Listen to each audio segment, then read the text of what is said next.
Recording in progress. Oh, hello, Shane. How are you? Terry, I, that I wasn't expecting to see you this evening. How are things? I let myself in. I hope you don't mind. That's no problem. The Yeah, door was wide open. it's always wide open with The front door, not the back door, Shane, just in case you're getting any ideas. careful now. So Easy. easy. Terry, great to see you again. Episode 3. 3 is the magic Wow. number. This is, yeah, the Trinity, the holy Trinity of podcasts where voices meet. Uh, Hallelujah. hallelujah. Hallelujah. We made it. We made it, ma. Or as my friends in England would say, free. There's actually an H, mate. Okay. It's free. It's free. All right. Although where you are now in Gloucestershire, is that more kind of West Country? Do they talk a bit like that down there, or is it? It's Yeah. not exactly West Country, is it? It's not quite as extreme as that. I'm terrible at doing accents, but Gloucester mind. It's more Gloucester. You know, But you're not. You're literally a hop, skip, and a jump from Wales there, South yes, Wales. it's You not used to really talk. Welsh though. It's not Welsh. Yeah, It's when you hear the Gloucester accent, it's a great accent actually when you hear it. And yeah, like those certain words, as I said, yeah. mind is a word they use. It's kind of like a full stop. It's kind of like a lot of people in Ireland. I just use it in that sentence. Say like, you know. Right. Okay. I know what Uh, you mean. Yeah. so I know what you mean. Like, and mind is their version of like. But we'll That's get interesting. a few Gloucester heads on where voices meet at some Yeah, stage. yeah. No It'll be doubt. an interesting one to try and tackle at some point. Yeah, and your ear, seeing as you're a genius when it comes to hearing voices and adapting them into your creative process. And that's another great segue into what I wanted to talk with you Hmm. about on this episode, Yes. Voices Meet, Terry, is the creative process for obviously podcasting, social audio, and your extensive background in radio are all in the audio space. So they all align. When stars align, and on that, I want to touch on the start to finish. So one thing we often hear with people we talk to at Limor, businesses in particular, creative isn't a massive strength. That's why they spend a huge amount of money on marketing agencies, creative agencies to kind of give them the idea generation, hold their hand to put together Hmm. marketing strategies and content creation campaigns, so on and so forth. When you start your creative process, how does that begin? So you're starting from scratch. Hmm. You have a few different angles you hit, of course, because you have an awesome character you have created from the little twinkle in your eye called Sir Malachy Murray, which is the reason we actually met because I That's right. found him on Yes, indeed. Instagram. You were a fan I, of Monahan for a while, yeah. And yeah, I I did still my best to ignore you for a year, but lo and behold, here we are. well, I was either we're going to be best mates or I'm going to get a restraining order. It worked out this time. Yeah, it was when you sent those nice, those pictures that you're not meant to send on the mobile phone. That was, yeah, I was in then. Well, it's like Sex Panther. 80% of the time works every time. So that So, yeah, yeah, the creative process. So there's different ones. Obviously, you've the more professional stuff in radio. I'm presuming there's a specific guideline you have. So if you have a show and you're trying to create awareness for one of your sponsors, you have to do some kind of sketch or storyline or some conversation to draw awareness to that and be either entertaining or informative in that process versus the Sir Malachy one, which is a comedic character, and you obviously want it to be funny and you have to come up with a storyline or a sketch there. So which one do you want to start on? The professional um, radio or I, the I'll start at the beginning, I suppose. And for me, in terms of impersonations or taking people off, it happened in school. So that was, teachers, friends, anybody that I could hear that I would normally kind of take off. Now, when you go back far enough, my father told me that I used to take off Benny Hill. all Now, right. the younger people of the audience that don't know who Benny Hill is, he was a brilliant comedian back in the 80s. He was from I think he started in the 50s and 60s in England, but when I saw him on the telly, it was Benny Hill chasing scantily clad women around a set and different comedy sketches and Fred Scuttle and all this kind of stuff. And all that jazz. And I was doing And that from the age of 3. anyone who would have seen the Italian Job, the original one with Michael Caine, he's in that. That's right. And he's also in Chitty Chitty Bang Bang. He's the toy maker. Oh yeah, all right, yeah. And Yes. he's the crazy scientist in Italian Job, professor kind Very of. good. There you go. Brilliant. So yeah, it was Benny Hill first, and then the A Team. I used to culturally appropriate B.A. Baracus. So I had the mask and the whole thing, but I did a great impersonation of Sucker. Where you going, Sucker? So that was when I was about 4 or Pity the 5. fool. So do the fool and all that kind of stuff. So I always kind of had an ear, and I wasn't a thing that, oh God, I'm a great impersonator of people or whatever it was. It was just a natural thing I did, and it got laughs from people, so it was kind of gradually went on from there.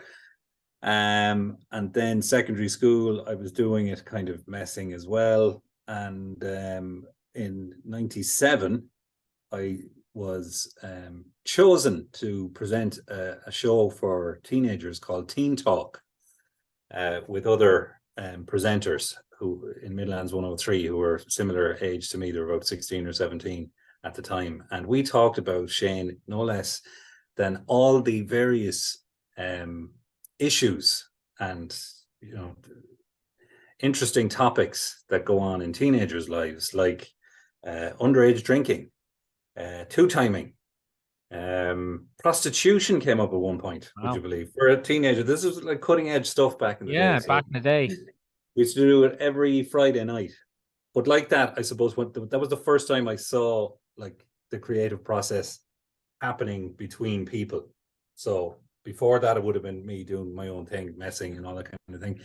But when you were on a show for the very first time, you saw that, okay, we have to come up with an idea for this Friday night. Now, it was very small thing to happen because it was a small show on a local radio station, but it got you into that mindset. Jesus Christ, we have to come up with ideas for the show. And it was that collaboration and all that kind of thing. So that lasted for a couple of years. And then I was still working kind of part-time in Midlands 103 and doing different things. Went to college then, did college radio with a friend of mine. We had a show, and like that, it was all kind of impersonations, and it was a bit of banter and crack and all that kind of stuff. And like that, you had the freedom to not be funny, which I was very good at for a very long time. So it was good. It was a great way to cut your teeth and experiment with stuff, experiment with your voice and know what you were good at. It taught you what more so you weren't good at as opposed to what you were good at. And like, it was kind of the negation of the stuff that you thought you in your head you were great at, but no, maybe not, don't go in that direction. But definitely it kind of honed different characters that I kept on for my professional career after that. Then it was like, I could definitely do certain people.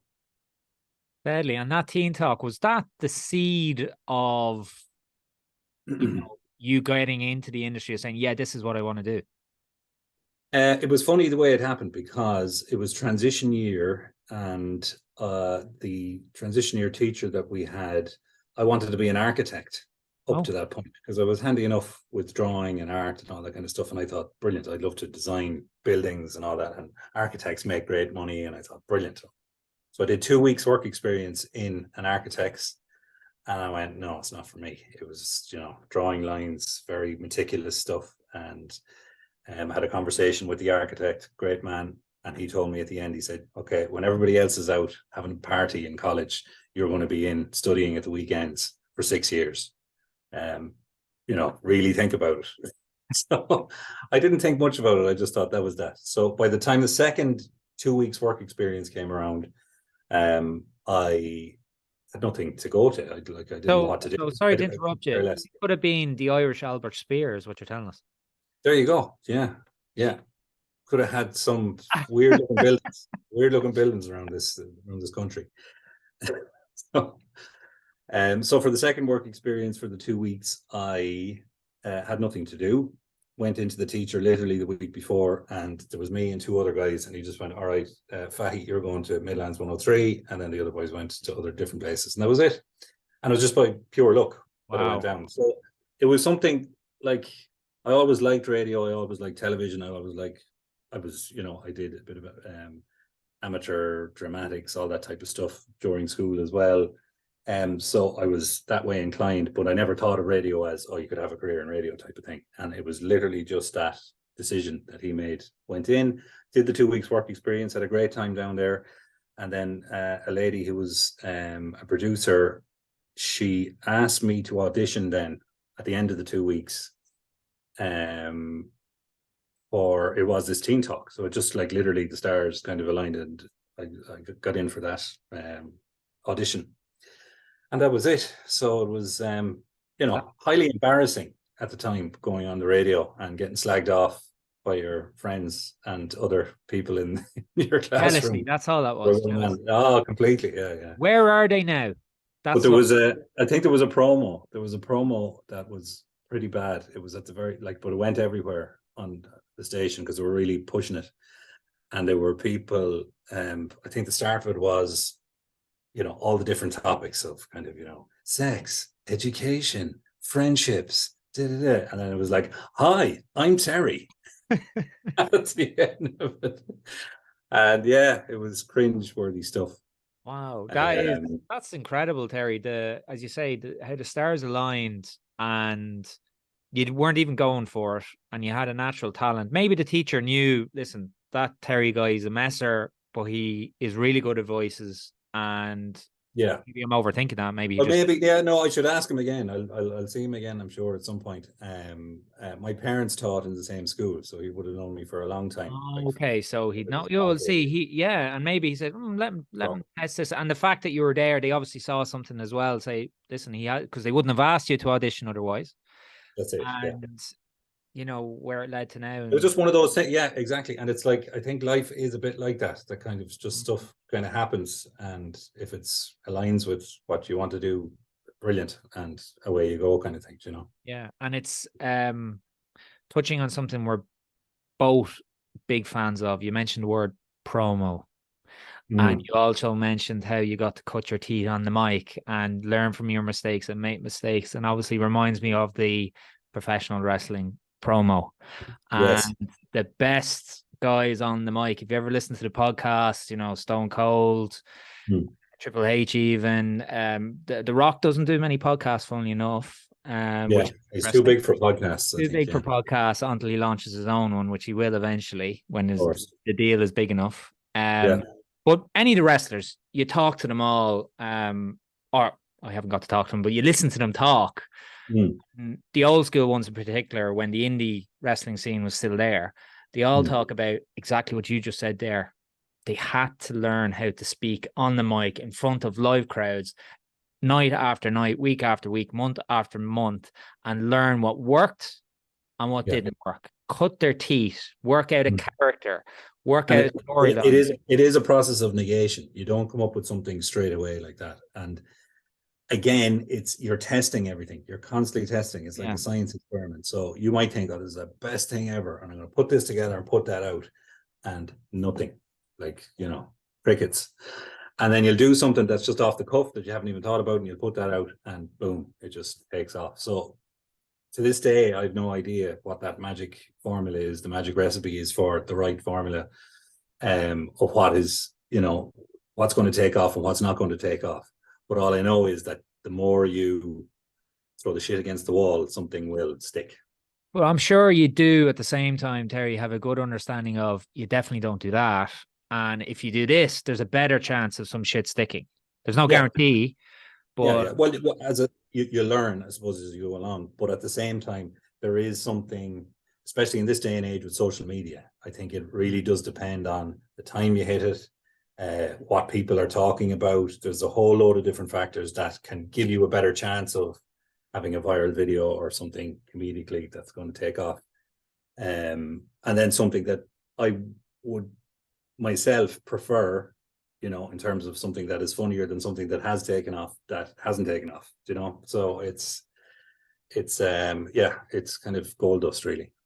And that's an important part as well, is obviously the feedback. Now in the social media age, your feedback is almost instantaneous. If people do watch or listen, they either can like, which is obviously feedback, or they can comment, and it can be across millions of people. Like when you're doing the radio, there's two sides of feedback. There's feedback from the audience, or in the professional wrestling is the crowd, the live crowd.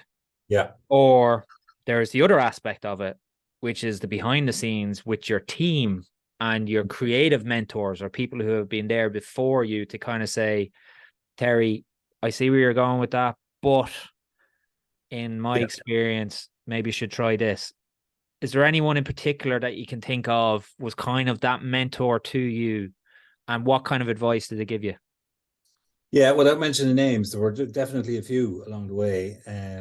But it was definitely, in terms of a creative process, there was no kind of oh no, this is the right way to do things. You know, this is the only way to do things or anything like that. Everybody had their own input into the finished product. And a lot of the time, mics were left open. We'd come in as different characters. Let's say if it was a sketch, and we could record for 15 minutes and just, stuff that wouldn't be funny, stuff that might be funny, stuff that would be funny, all that kind of stuff. But out of that 15 minutes, you're going to get a rock solid 3-minute sketch for your radio show. So that's what we would generally tend to do. We'd record a lot longer than we need. And then the editing was the key to it being a success.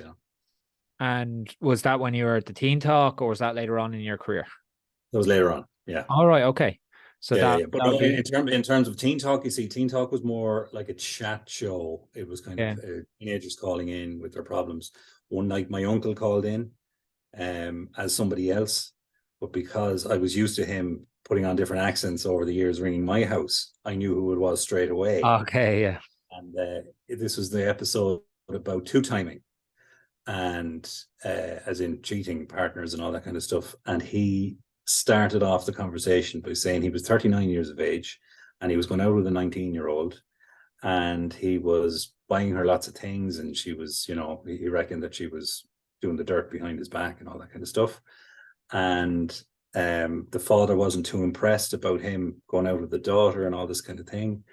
And then he said that he bought her a car, and then he caught her cheating in the car. And then when he said that she rang him a few weeks later, and one of the girls who was on the show said, and did she want to apologize? And he said, no, she was just looking for money for petrol. And then there was like we were just falling around the studio laughing, but we couldn't, so literally we had our Did you expose him? We were turning away. I couldn't say a word just in case I got the sack. So the end of it was she was a grand fine strapping girl, so she was. Oh, she'd keep you warm now in the winter coming. Great for the horizontal hokey pokey. So yeah, different times that they let that kind of stuff out on the air. So that's interesting. Your uncle did the voices and all that. So was that influence on you as well? Oh, definitely. Yeah. Well, it's probably, I would have picked up a lot. And he'd be a great joke teller and impersonator in the jokes. Okay. So in terms of that creative, and is there any like jewels of wisdom that you got from those people in the industry who were there before you that you said, oh, that's brilliant, and you use it to this day potentially? Offhand, is there any jewels of wisdom that you'd hear? Definitely, like experiment. That was like, I don't think anybody actually physically said that to me, but it was definitely a theme that you would kind of experiment with different things and don't be afraid to get things wrong.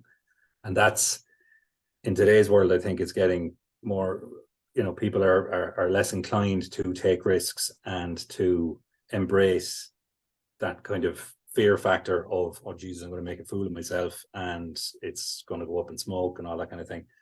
Whereas back in the day, I don't think you had that fear of, okay, well, somebody's going to hear this, this is going to be on the internet forever. There was no internet in 97, and well, there might have been, but we didn't have it anyway.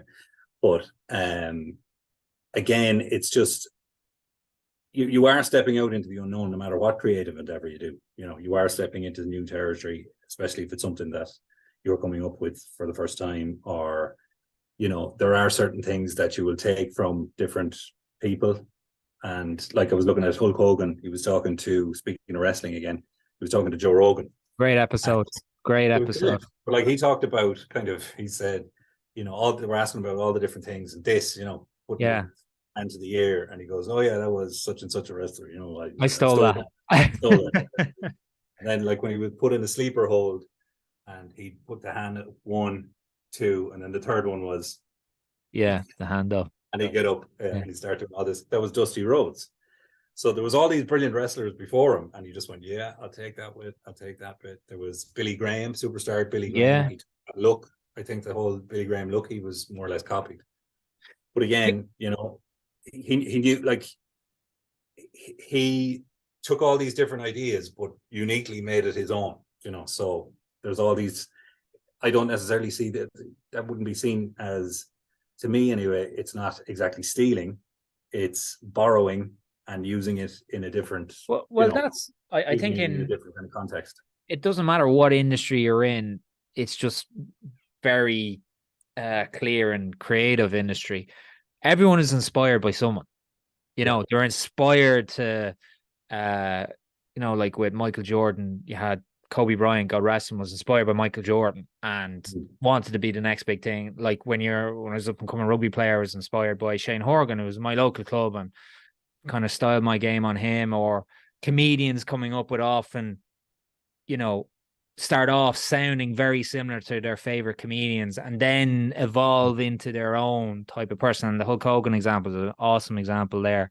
They said, yeah, he took it, but he made it his own, or he improved it slightly or tweaked it just enough so it's more recognizably Hulk Hogan's than, let me tell you, brother, that was actually his, though. He didn't take, that was his one. Yeah. That was the one thing he thought of himself. Yeah, the one thing that was his own, But that is very true, and that's a great point you make there, Terry, about everyone wants to get it perfect the first time, and doesn't matter what endeavor you do. Your brother, or he is, brother.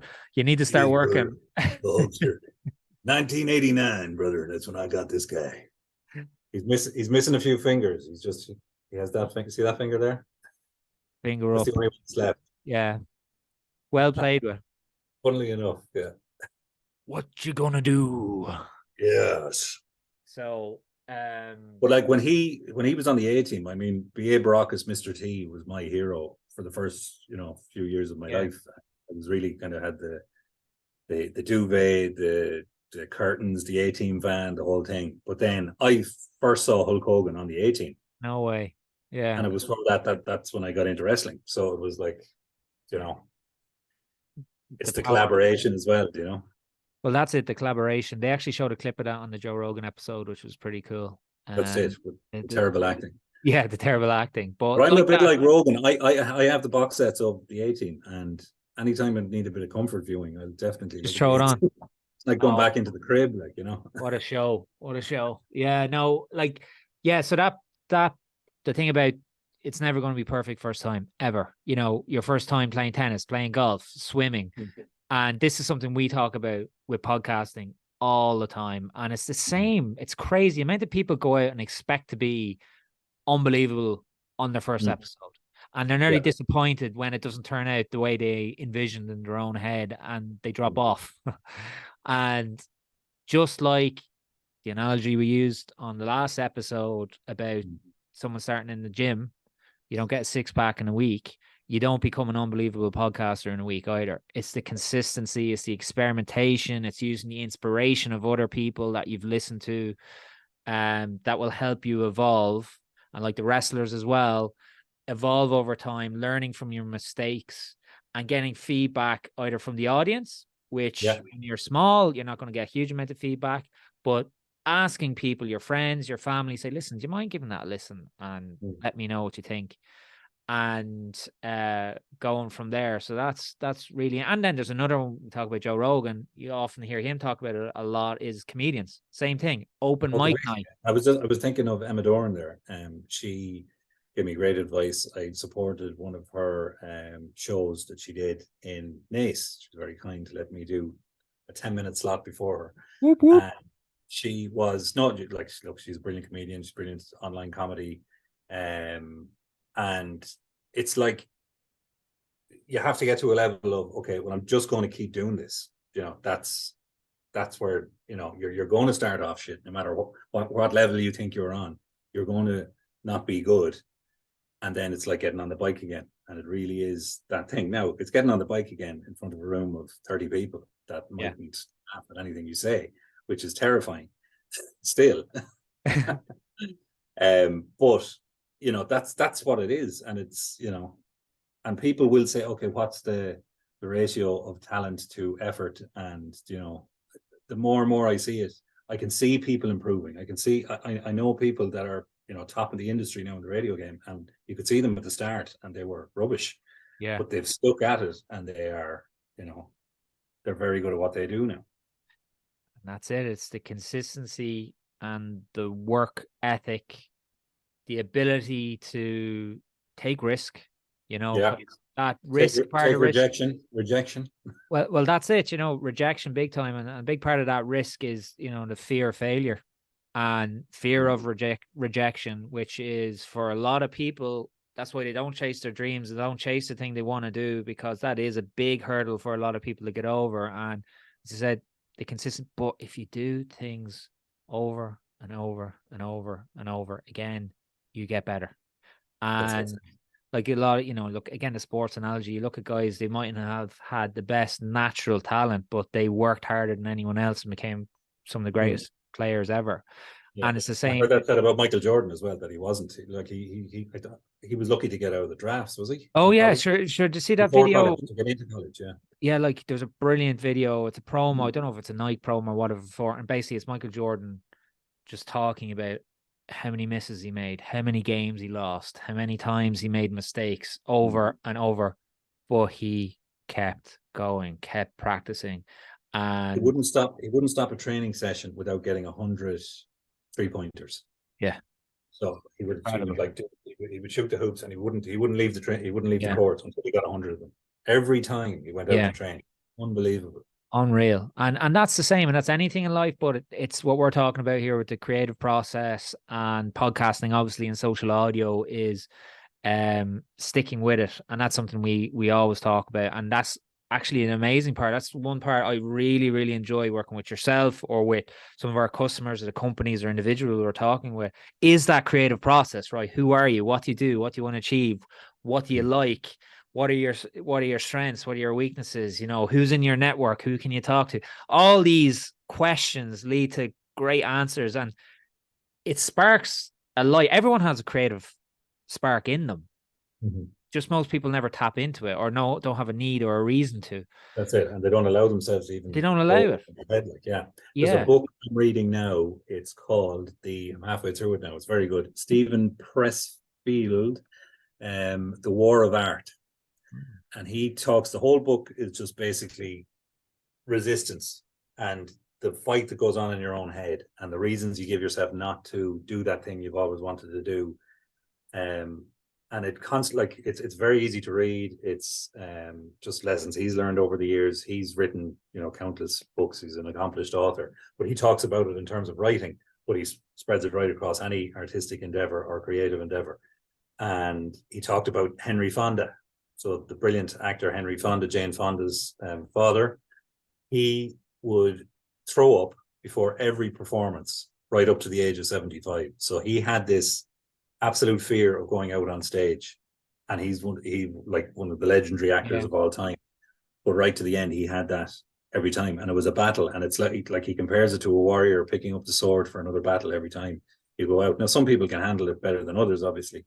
But there's always that, if you're going to do something that hasn't been done before, or there's something that you're putting yourself out there in front of other people, there is that resistance. And it's like the resistance can start immediately from the thought in your head going, I think I might do something. Oh, Jesus, if I did that, sure, Danny down the road, I think I need it. Like, or, you know, my mother, you know, should be very upset or disappointed.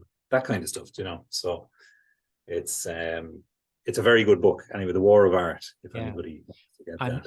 And the feeling you get after the fact when you do the thing that your mind and your body is telling you not to do is one of the best feelings you can ever have.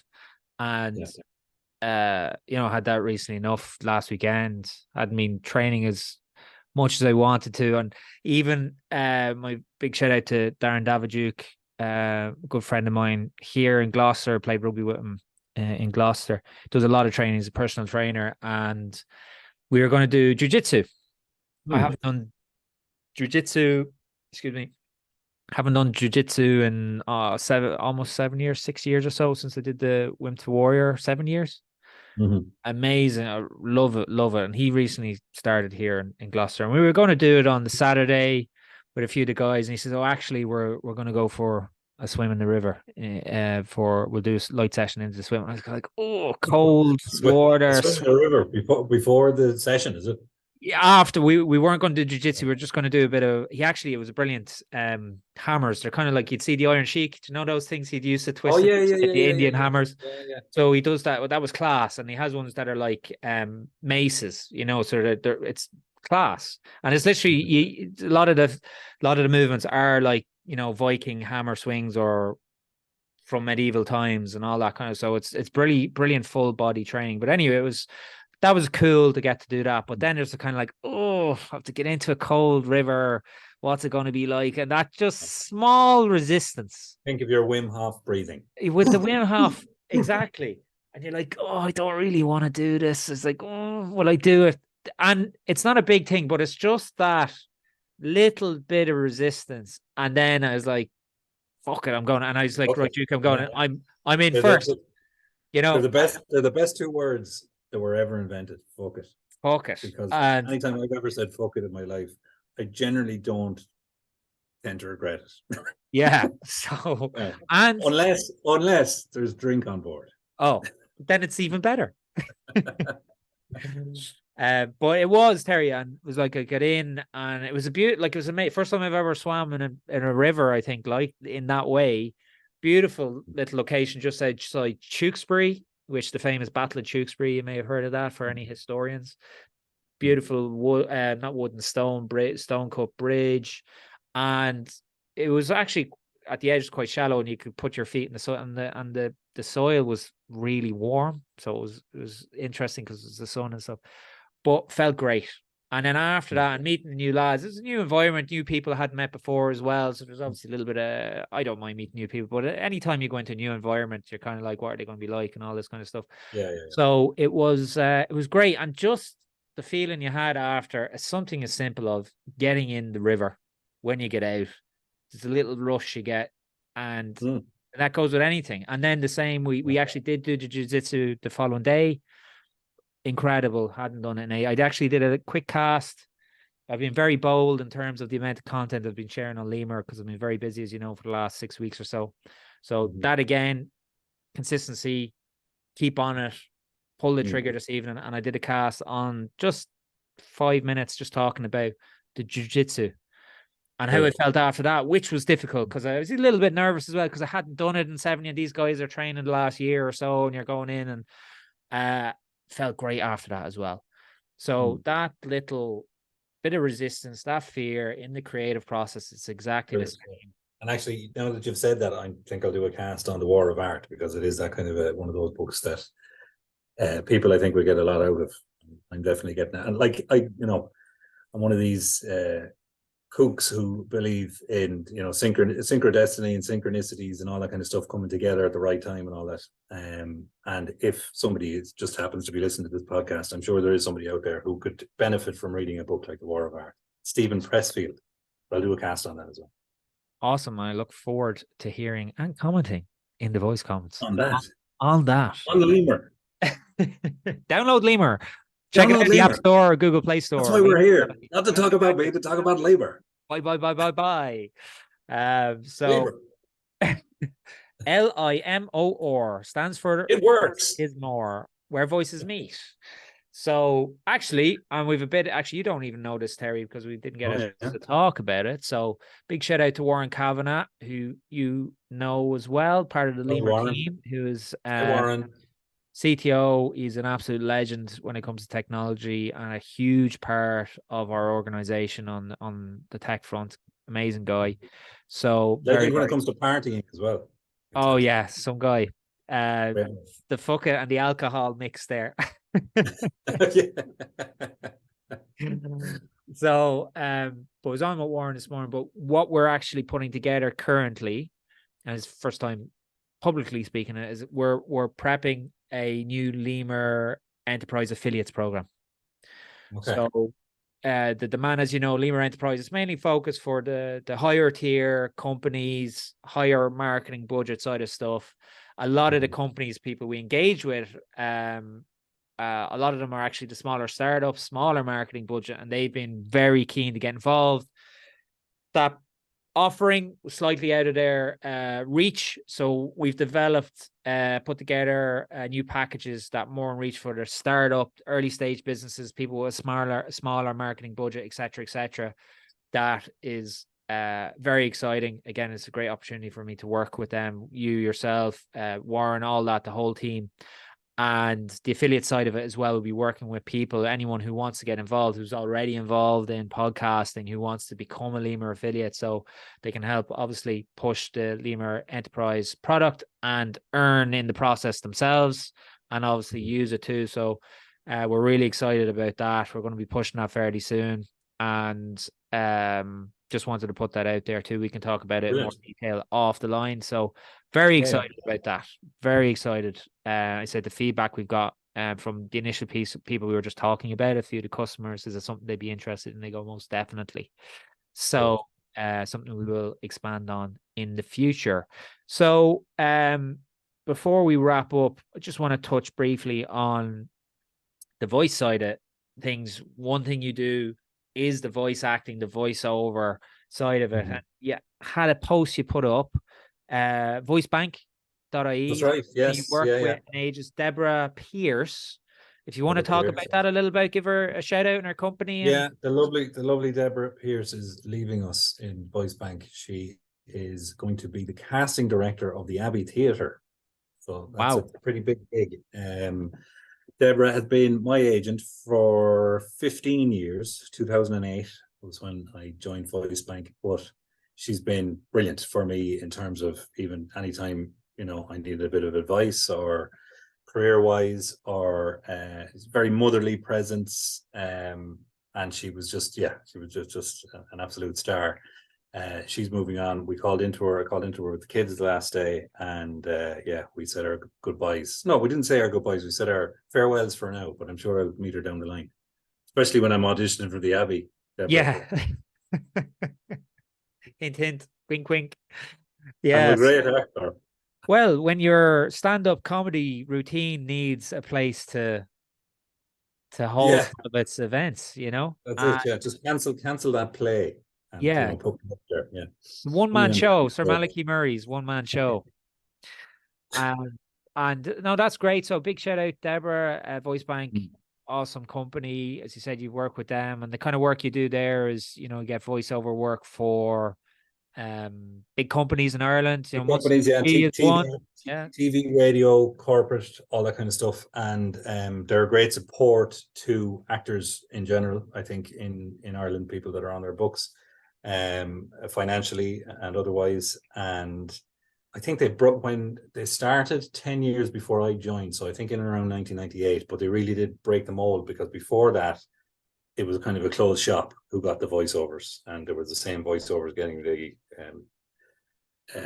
the majority of the work, I suppose. And what Deborah did and Dave, her husband, they basically blew it open and, you know, let a lot more people into that game. And it was done on merit as opposed to people who knew people type of thing, you know. So I think that they broke the mold at the time. You know, there's a lot of different voiceover agencies now, but I am a big believer that Voicebank is the top one in Ireland. That's for sure. Deadly. And just very briefly on that, kind of the finishing up on the creative process for something like a voiceover, that's one where you're given a script and you're given a theme. And how do you come up, see, because you are the voice at the end of the day, how do you come up with the right voice or right accent for something like that?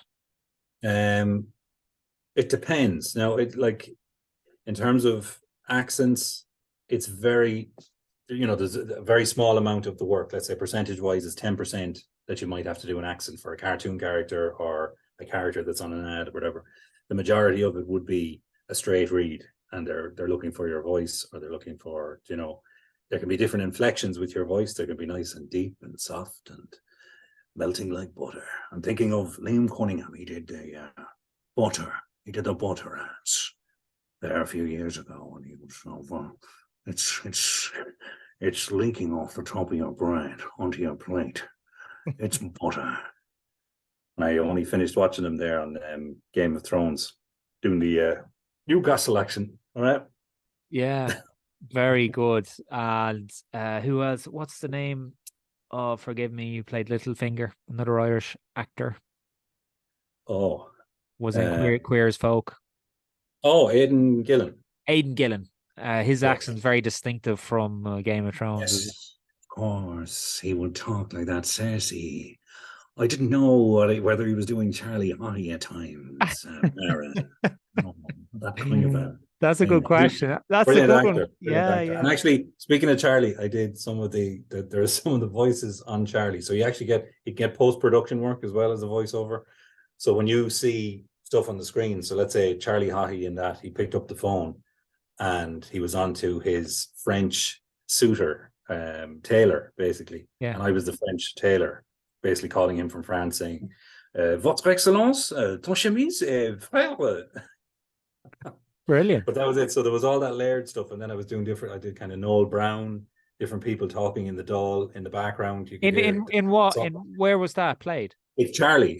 Sorry. It was the series about Charlie Haughey. Oh, in that. Aidan Yeah. And Gillen played Charlie Haughey. He played him in that, didn't he? That's right. Yeah. Yeah, of course. So when I'm in post-production, so sometimes you'll get a job as a voiceover artist to do post-production on a movie or post-production. Oh, fantastic. Jeez, that's I didn't know that, Terry. That's pretty cool how we connected those dots. Yeah, amazing. So when you see him in Dublin now, you go up, oh yeah, we were in we Charlie talked on the together. phone. You were Charlie Haughey and you were talking to nobody at the time, but I ended up being the guy you were talking to.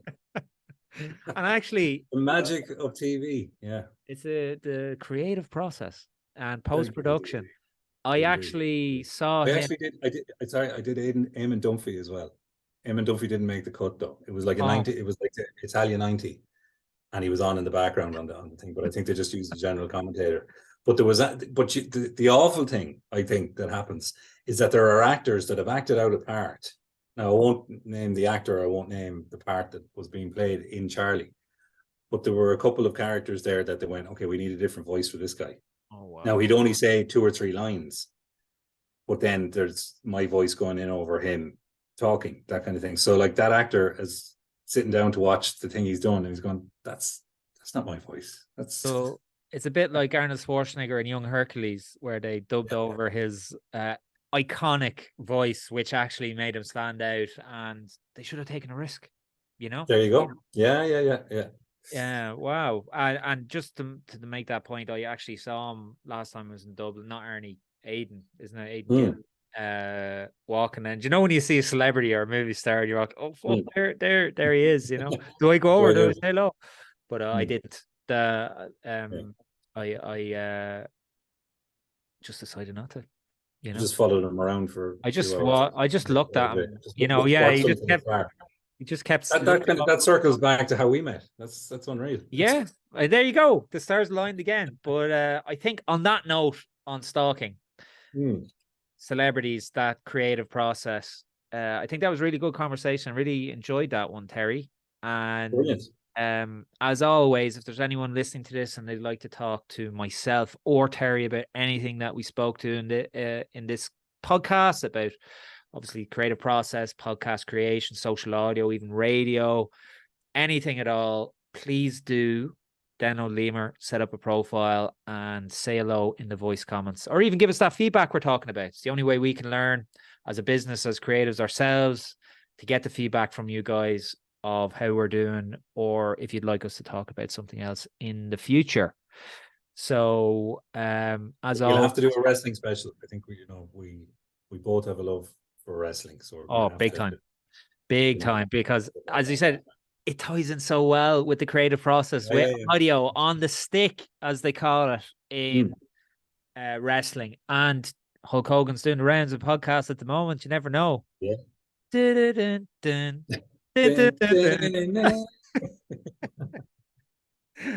What you gonna do, Shane Monahan? What you gonna do? His promo at the start of that episode was brilliant. Let me tell you something, Joe Rogan. I've been hanging and banging in the back room, brother. Brilliant, brilliant. So Terry, as always, absolute pleasure. Episode 3 is done, over and out. There we go.